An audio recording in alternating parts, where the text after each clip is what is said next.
tady. Tak on to všechno sebe.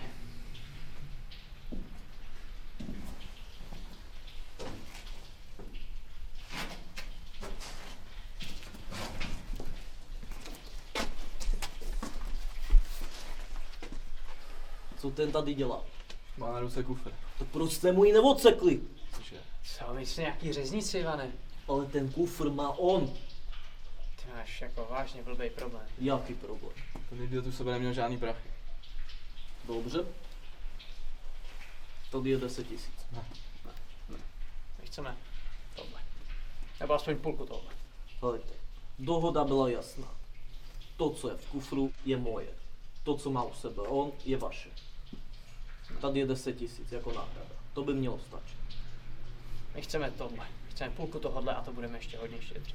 Taky bychom si to mohli nechat se. Jo, ne.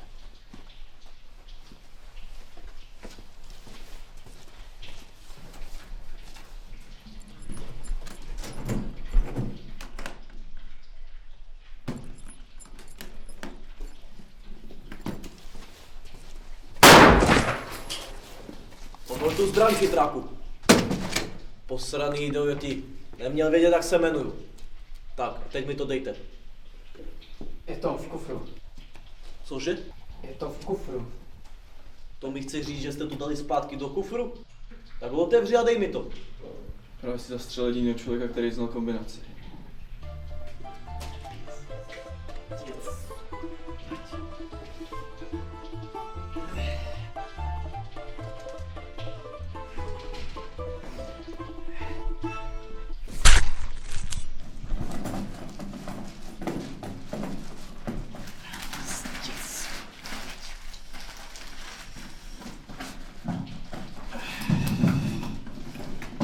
Tak a teď je to váš problém.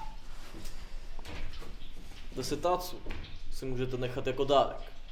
Ale jestli vás ještě jednou uvidím, ty hajzlové! Tak se podívejte na ně.